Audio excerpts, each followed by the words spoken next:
चुनाव को लेकर क्या है क्या? तो यात्रा की घोषणा तो मैं पिछली बार आके कर गया। इस बार तो मैंने एग्जैक्ट जो तिथियां हैं, जैसे हमारी यात्रा शुरू होगी 8 फरवरी से पश्चिम चंपारण से। वो धरती जहां सम्राट अशोक ने तय किया कि मैं शस्त्र त्याग के बौद्ध धर्म की दीक्षा लूंगा और अहिंसा परमो धर्म की तरफ बढ़ूंगा। वो धरती जिसने इस देश को दम दिया मजबूत तरीके से आगे बढ़ने के लिए, विस्तार के लिए, तो वहां से हम लोग यात्रा शुरू कर रहे हैं।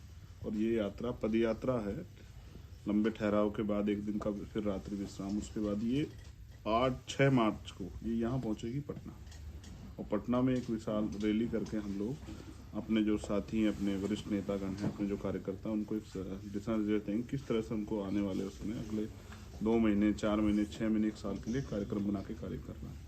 चंद्रशेखर जी, संघर्ष आपका बड़ा लंबा है, सबने आपको देखा है, लेकिन समाज को जो जागरूकता आनी चाहिए, जो बेदारी आनी चाहिए, वो नहीं आ रही है। शायद इसी वजह से आप यहाँ आए हैं कि बीजेपी के पाले में वोट न जाए, या जो सेकुलर पार्टियां हैं वो वोट करें। 2024 और 25 की जो रणनीति है उसको लेकर के काम कर रहे हैं आप किसी के इशारे पे? नहीं, ऐसा नहीं है। पहली बात तो मैं किसी के इशारे पे काम नहीं करता हूँ। ये तो वो जो तनख्वाह उनका लेते हैं वो लोग करते हैं। मैं तो तनख्वाह नहीं लेता हूँ, मैं तो अपना काम करता हूँ। दूसरी बात, आपने जैसा कहा कि जागरूकता कम, ऐसा नहीं है। जागरूकता इतनी है कि आपने शायद 2 अप्रैल 2018 का आंदोलन देखा हो। उस समय अगर आप पत्रकारिता करते हो तो शायद आपको याद आएगा कि हमने भारत को बंद किया, और बिना किसी मतलब कोई पॉलिटिकल पावर के नहीं, जनता ने ही बंद किया। जनता सड़कों पे आई, कीमत भी चुका, हमने मुकदमे झेले, जेलें काटी, रासुकाएं लगी, 17-18 लोग शहीद हुए।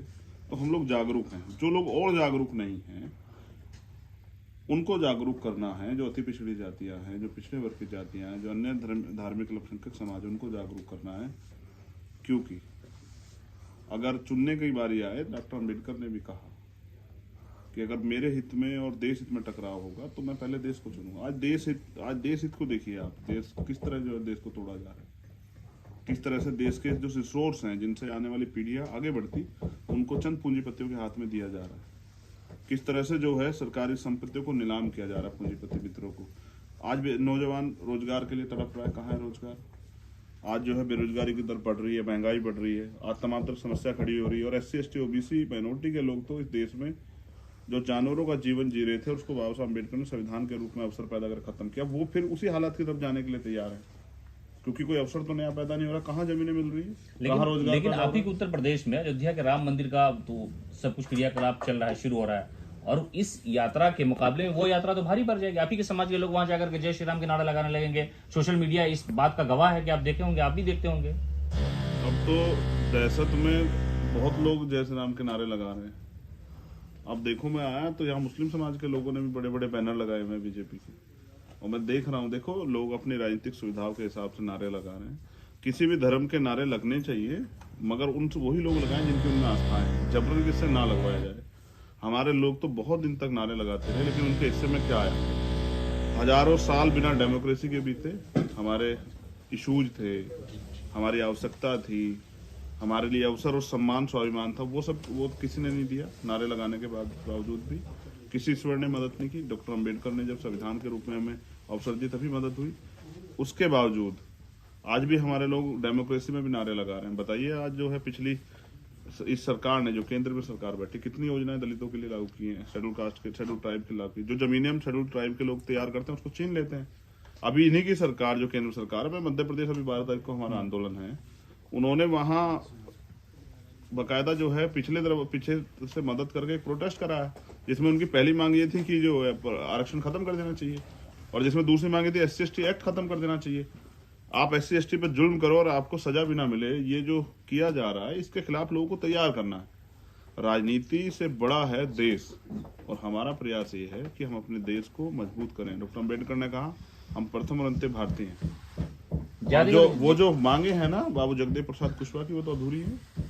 जातिगत जनगणना का आपने खुलकर के सपोर्ट किया है, आप मुख्यमंत्री नीतीश कुमार की तारीफ कर रहे हैं, लेकिन विजय सिन्हा जो नेता विपक्ष है, भारतीय जनता पार्टी के बड़े नेता हैं, उन्होंने कहा कि 90 का दशक लौट आएगा। उनका इशारा इस तरफ था कि जो एक बड़ी आबादी है दलित की, पसमानदा की, ऐसे लोग, उनकी जब संख्या सामने आ जाएगी सरकारी तौर पर, तो जो फॉरवर्ड है, यानी जो पॉलिटिकल है, उन पर दबाव बन जाएगा और वही खून वाला मैदान आ जाएगा। उन्होंने साफ तौर पर कहा था ऐसा। हम तो रोज हमारा खून बहा जा रहा है। आप NCRB का डाटा उठा के देख लें। कौन खून बहाएगा? आप किसकी तरफ इशारा कर रहे हैं? क्या बीजेपी आरएसएस के लोग खून बहा देंगे हमारे लोगों का? एससी एसटी और माइनॉरिटी के लोग क्या कहना चाह रहे हैं? पिछड़ों के खून से होली खेलेंगे आरएसएस के बीजेपी के लोग? सिन्हा साहब ये कहना चाह रहे हैं? देखो मैं आपको फिर स्पष्ट करता हूँ, 90 का जो दशक है, 90 का जो समय है वो वापस आना चाहिए। इसलिए आना चाहिए क्योंकि उसमें मंडल कमीशन आया और मंडल कमीशन की बहुत सारी सिफारिशें भी अधूरी है। और ये जो प्रधानमंत्री अभी बैठे हैं, इन्होंने वादा किया था 2013 में कि मैं मंडल कमीशन की सारी सिफारिश लागू करूंगा। क्यों नहीं की? 90 का दशक अगर वापस आएगा तो आपको पता क्या होगा? इस देश में दलित, पिछड़े, आदिवासियों, अल्पसंख्यकों की आबादी ओपन होंगी, उनके रिसोर्स ओपन होंगे, उनके साथ जो अन्याय हो रहा है और उनको क्या इस देश में मिला आजादी के बाद वो ओपन होगा। उससे खूब फायदा आपको होगा। बिल्कुल होना चाहिए। फिर हमारे लोगों के हितों की बात होगी। अब तो कैप खत्म हो गई है ना। मैंने तो मुख्यमंत्री जी से भी कहा जितना मिला था कि अब कैप खत्म कर दी है माननीय सर्वोच्च न्यायालय ने। जो 50% कैप थी, अब आप जिसकी इतनी संख्या भर उसकी इतनी हिस्सेदारी आपको कर देनी चाहिए। जिसकी इतनी आबादी है प्रदेश में उसको आरक्षण आपको देना चाहिए और ऐसा हुआ भी है कई जगह पे। अब स्टार्ट हो गया। चंद्रशेखर आजाद के आगे रावण लगता था, क्यों हटा दिया आपने? डर लगता है क्या? किससे? अब नहीं दिखता। हमारे पास जो रिलीज आई उसमें चंद्रशेखर आजाद। मैं ये पूछ रहा हूँ किससे डर की बात कर रहे हैं? मैं तो भारतीय संविधान के अलावा वही किसी तो से नहीं मैं डरता हूँ। जानना चाह रहा हूँ आपसे। मैं क्या कह रहा हूँ? मैं भारतीय संविधान के अलावा किसी से नहीं डरता हूँ। अगर डरता तो इतना मुखर होकर नहीं बोलता।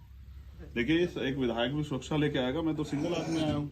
नहीं, आपने कहा था कि बहन बेटियों की इज्जत बचानी होगी, तो रावण वाला आपका मैं इंटरव्यू मैंने देखा। वो काम कर तो रहा हूँ। क्या आपको मेरे काम पे कोई शक है? अब रावण अच्छा नहीं लगता है क्या मैं आपको? क्या कह रहा हूँ? मुझे राम भी अच्छे लगते हैं, मुझे रावण भी अच्छे लगते हैं, लेकिन मेरे लोगों के अधिकार कहाँ से मिलेंगे? मेरी लड़ाई इस बात पे है। तो ये थे चंद्रशेखर रावण, जिन्होंने